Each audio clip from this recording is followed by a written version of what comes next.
in fall, Coach? Kind of what has kind of stood out to you about what you've got to work with right now? Really excited with some, things I'm seeing on the mound. Some of the guys are getting better. Obviously we only threw a couple guys today, but like Bradley Stewart's making some jumps, getting back into the strike zone. Anytime you got a left-hander with velocity like that, and you can get him in the strike zone like he's been now, I guess he's now 3 outings in a row like that.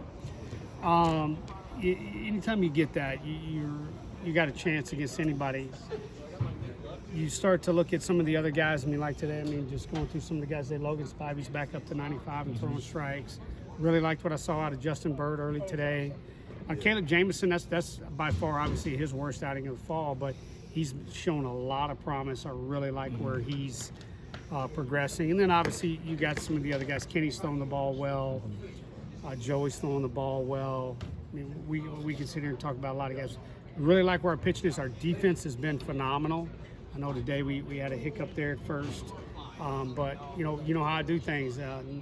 Besides Kobe Branch being a shortstop, you're going to play everywhere else in this ballpark. So with that being said, all in all, our defense, base running is another thing I've been pleased with.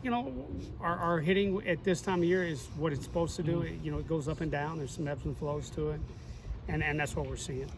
What changes have y'all tried to make forward the hitters go as far as cutting down on swings, that sort of thing? It looks like, I guess specifically with Trey, I'm watching him the last couple of days. Seems like he's kind of done that just a little bit. Good hitters look to hit early in the count, and I think sometimes last year we were, and we got different guys, but we'll stick with some of the guys that we've had, like Trey. You look, Trey has got more confident, even more, but I think the thing that when you think about Trey, he's looking to get that pitch early in the count. He doesn't want to, he may only get one heater now because of who he is and his mantra and all the hype around him. He's getting that pitch early, and he's having a really good fall. We talked about the true freshman outfield. So we saw Ty today, kind of. Mm-hmm. That's kind of what he's been doing so far this fall. What about him? Him and Cole Johnson. Ty's got 9 homers now. Cole's doing phenomenal. Both of them are going to play. I'm really excited to see, how they continue to progress. They've got their upside is through the roof. Obviously both young men were drafted. When that happens, and you're an outfielder, sometimes guys get drafted in high school late, like as a catcher and a shortstop, because you're extremely defensive. But when you're an outfielder and you get popped in the 19th, they're not taking a chance on defense. That means you can hit a little bit, and that's what you're seeing. Like our whole freshman class. Joe Nottingham's been up to 98. There's another pitcher who's throwing strikes. Had his best outing of the fall yesterday. Went 3 innings, struck out 6, I think it was, and didn't give up a hit. So, he's going to chance to be special. Dylan Wood, Jackson Pitt, excited.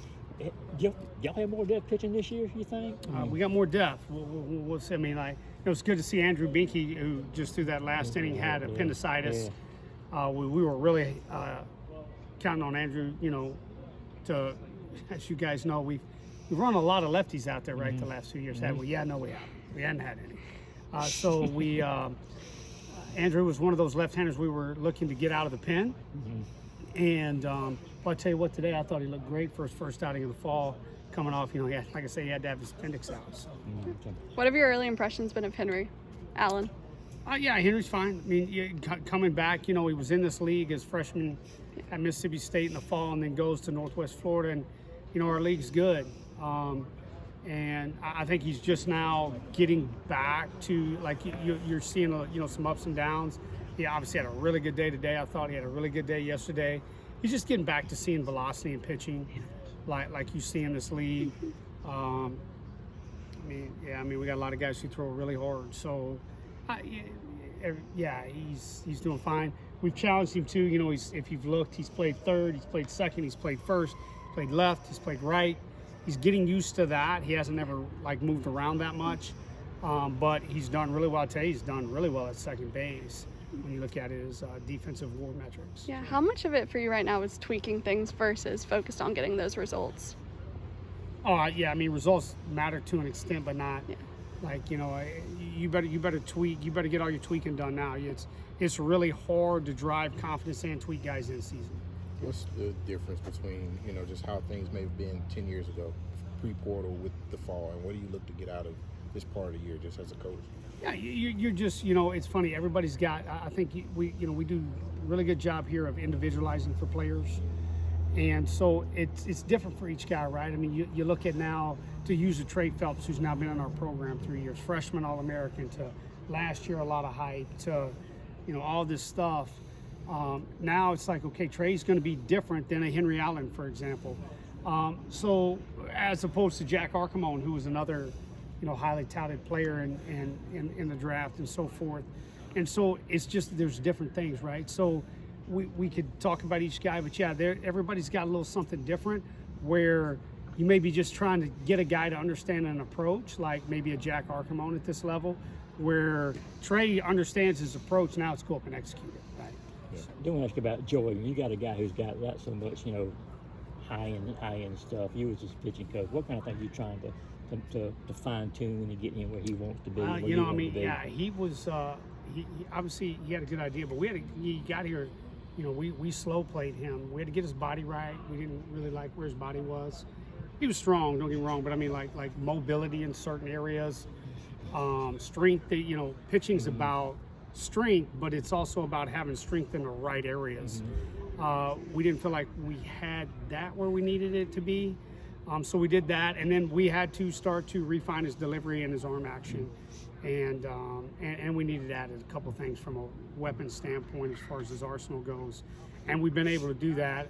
And he's still got a little growing to do with it because, gosh, I mean, so he's, what's he done? He's done 3 outings now.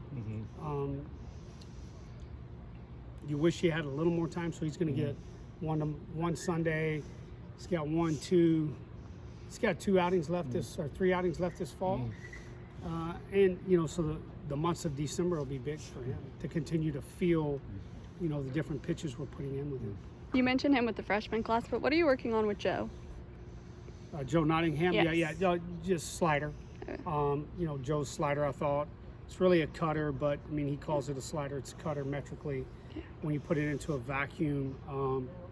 But getting that over the plate, I think that's what was really good. I mean, it was 88 to 90 yesterday for strikes, and you just don't see that a lot. So cutters are big. His changeup's always been good. Another subject, and the only reason I asked because you're a guy who went from college to the major league. What's the biggest challenge that Tony's going to have, in your opinion, somebody who's kind of done this? Oh yeah. Looking forward for him. Yeah, I think the biggest challenge Tony's going to run into is, everybody thinks it's 162 games. Depending on how many spring training games you have, you're really going to play 195 or 190 to 195 games. Keeping your energy level is, because Tony's an energy guy. He bounces around a lot. He's got great energy. There's going to be those days, and it's the big leagues. There's going to be those days when you lose 7 in a row, and or weeks where you lose 7 in a row, and it's like, how do you get to the yard every day with energy? I told people that 2019 we won 101 ball games, and everybody's like, what was one of the hardest things or what was something that was hard? I said, I've never lost 61 ball games in a year. But yeah, we won 101, right? So believe it or not, I mean, as crazy as that sounds, it's like understanding that you're going to lose that much, and so I think Tony's biggest challenge is keeping energy and staying consistent, because it's real easy when things go south for a week, because they are. You play every day, and you could have 5 guys go down, and they're on the 7-day IL, and you can be coach. You can be the greatest coach in the world. The talent level is just not what it needs to be to beat whoever you're playing. And so being able to stay positive and keep energy, I think is a challenge for any coach at that level, but really for him. Is it ever tough for you gaining the trust of professional players who might look at you as a quote-unquote college guy, that kind of thing? No, first thing I did when I took that job was I got on the plane. I told Minnesota I wanted to get on the plane. I went out and I flew out and met the majority of my pitchers, at their houses. Nobody cares how much you know until they know how much you care. That still matters, even at that level. So I got to know them a little bit. And then, knowledge is king. And so when you can back up what you're saying and there's no hesitation to, they're questioning you, then buy-in happens fast.